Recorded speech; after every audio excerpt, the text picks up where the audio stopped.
As the disclaimer that I'm not a Trump supporter, as a disclaimer that I thought he looked like a Putin puppet. He did look like a Putin puppet, and I think it's because Putin has something on Trump. I do. I think Putin has something on Trump, probably a lot of evidence of money laundering and financial crimes with Russian oligarchs, and that's probably why Trump even did this today. And that's probably why Trump bashes every other foreign leader but bows down to Vladimir Putin. I do believe that. But the hysteria, especially by the American media and DC elite, is mind-numbing and mind-boggling to me. It's crazy. And I'll tell you why, okay? So,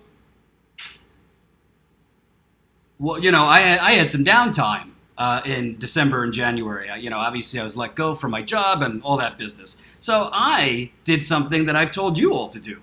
And I watched a documentary series called Untold History of the United States of America. It's probably like 10 episodes. It's by Oliver Stone, who I think is a brilliant documentarian filmmaker. And it basically teaches you everything that you weren't taught in grade school or by the corporate media about all the fuckery. Oh, demonetized. Oh well.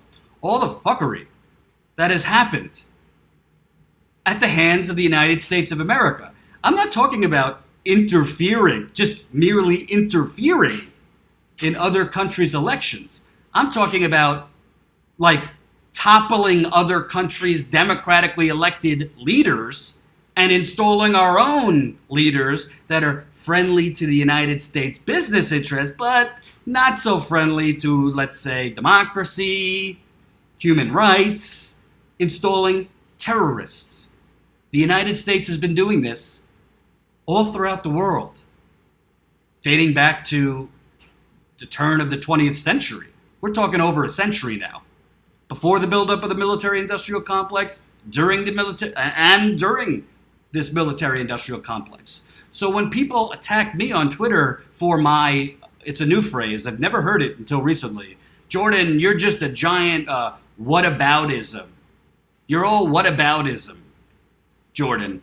This isn't about what the United States has done. This is about Russia attacking our our righteous democracy. Sorry, number one, we don't have a democracy. And I can tell you that because I'm out in the country. I've traveled to 35 states in the last 3 years, been to way more cities than I could even count, and I've seen how democratic our society is. We don't have democratic elections in the United States of America. We have voter suppression. We've had election fraud in New York, in California, in Pennsylvania, in Iowa, in many other places.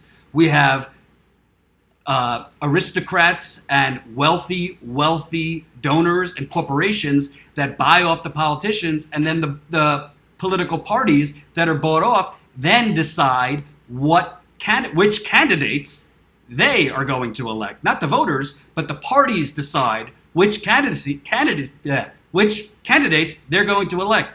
Do you need to look any further than the Democratic National Committee lawyer during the DNC fraud lawsuit, literally saying, technically, we could decide the candidate in a back room over cigars? This is not to excuse or condone Russia interfering in the United States election. By the way, I am going to address Mueller's indictment, which I finally got a chance to read. I'm not condoning what Russia did or did not do, and I'm going to get to what I think they did because I read Mueller's indictment. What I'm saying is the reaction is so out of proportion to reality. I mean, look at some of this. It's crazy. John McCain. I'm not going to attack him too much because he's apparently dying, but our friend John McCain. Today's press conference in Helsinki was one of the most disgraceful performances by an American president in memory. This damage inflicted by President Trump's naivete, egotism, false equivalence, and sympathy for autocrats is difficult to calculate. But but it is clear that the summit in Helsinki was a tragic mistake. President Trump proved not only unable, but unwilling to stand up to Putin, like we stood up to Saddam in Iraq, thanks to people like John McCain, and murdered 4,000 U.S. citizens for no reason, hundreds of thousands of Iraqi citizens dead or wounded. That's how we should stand up, right, Mr. McCain? He and Putin seem to be speaking from the same script as the president made a conscious choice to defend a tyrant against the fair questions of a free press, and to grant Putin an uncontested platform to spew propaganda and lies to the world. Propaganda and lies to the world. That's from Senator John McCain. I'm not attacking him. He's on his deathbed. Sorry to hear that. Sorry for his family. But I'm going to point out the total hypocrisy and contradiction in a warmonger, head of the class warmonger like John McCain, taking on the propaganda push there. Do I think Putin is lying that Russia interfered in our election? I absolutely 100% do think Russia interfered in the United States election. Do I think that Mueller or the media has provided 100% proof that the DNC and Podesta was hacked by the Russian government? No, I don't. I'm going to get to that in a minute because I think that's more connected to the Mueller indictment, which came out Friday. I don't think they provided actual proof, but do I think it's likely that Russia might have hacked the DNC or Podesta? Yeah, I do think it's likely. My opinion has morphed to that side. Do I think it's the greatest attack on American democracy? Do I think it's equivalent of Pearl Harbor, like some have said? Do I think it's equivalent to 9/11? No, not even close. Not even in the same breath. You're literally talking about Hillary Clinton's campaigns emails either being hacked or leaked. Since when is Hillary Clinton's campaign or her emails America? How is that America being under attack? Literally, the United States has tried to hack other people's elections. Let me show you, by the way, this never got any media attention, but just so you understand the hypocrisy and maybe just the sociopath nature of this. This is what Hillary Clinton said about the Palestinian election. Never got any media attention. She was on audio tape saying this about the Palestinian election. Somehow now the audio tape has been deleted from the internet. That's interesting, Google. But while George W. Bush's Republican administration was no fan of Hamas, they still backed the Palestinian elections and accepted the outcome. Clinton, however, seemed to rue the result. Quote, "I do not think we should have pushed for an election in the Palestinian territories. I think that was a big mistake," said Clinton, adding that if we were going to push for an election, then we should have made sure that we did something to determine who was going to win.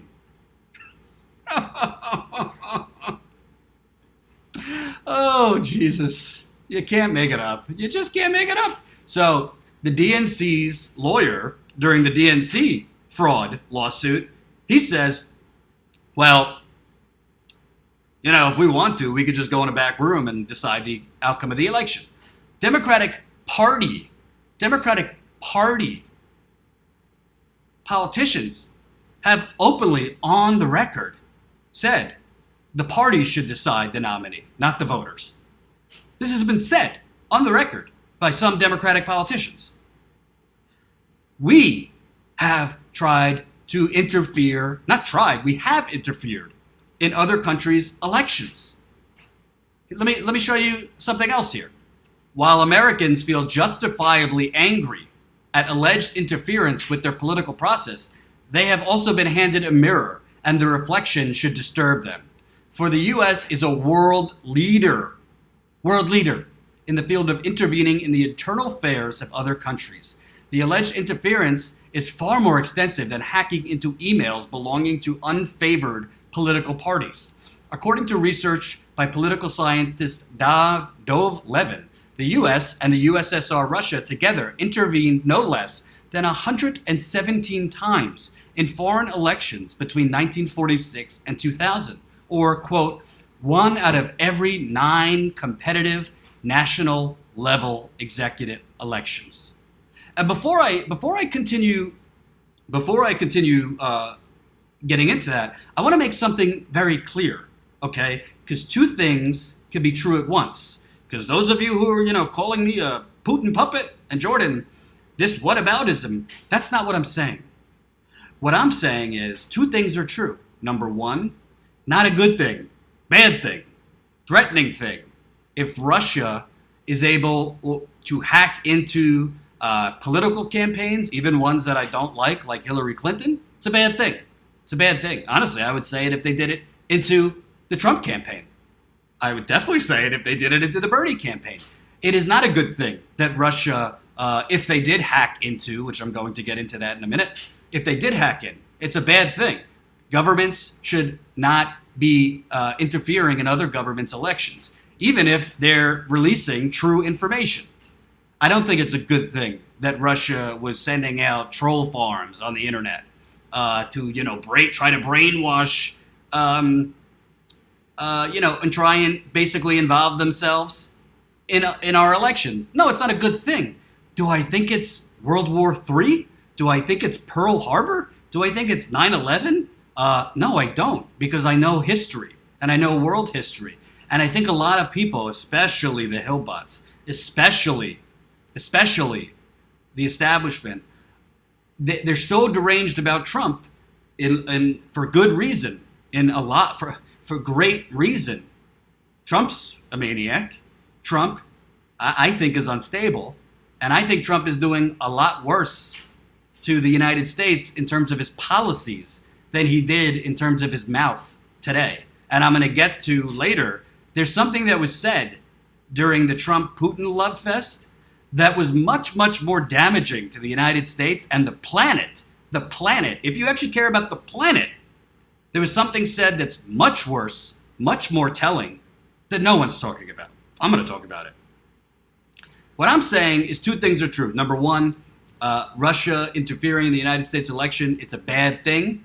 I think the United States, frankly, it happened under Obama, but the U.S., meaning both political parties, the FBI, the CIA, the NSA, needs to get its shit together in terms of cybersecurity. I think cybersecurity is the new, cyber warfare is the next frontier of warfare. Of course it is. So I don't think it's a good thing. What I'm saying is this reaction is not proportionate to reality. That's what I'm saying. I keep it real. This reaction is so disproportionate with reality because it's not whataboutism. This is the truth. This is reality.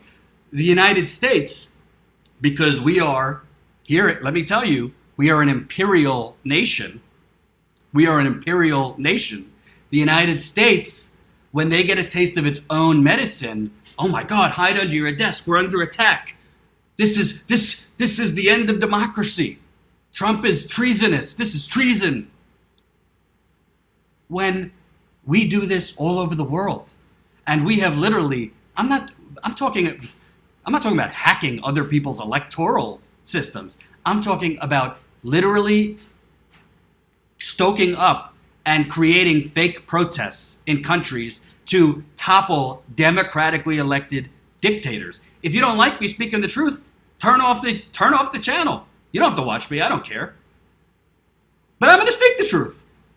Because America, first of all, is not a democracy. All you got to do is look at our elections. All you got to do is look at unelected emergency managers put in place. Unelected emergency managers put in place in places like Flint and Detroit. All you have to do is look at ballot measures that are voted on by the people.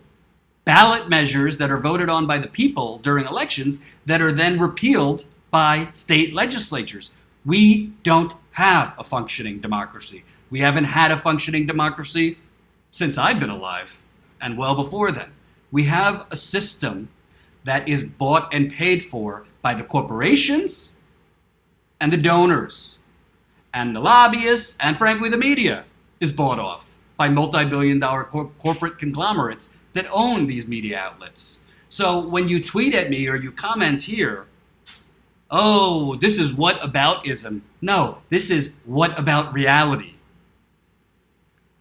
This is reality. These are the facts. This is the truth. So let me read you more of the truth. If you don't like it, you don't have to watch. Indeed, one cannot understand U.S.-Russian relations today without acknowledging America's role in the international affairs of its defeated Cold War foe. As Stephen Cohen puts it, after the collapse of the Soviet Union, the approach of U.S. advisors was nothing less than missionary, a virtual crusade to transform post-communist Russia into some fascismal of the American democratic and capitalist system.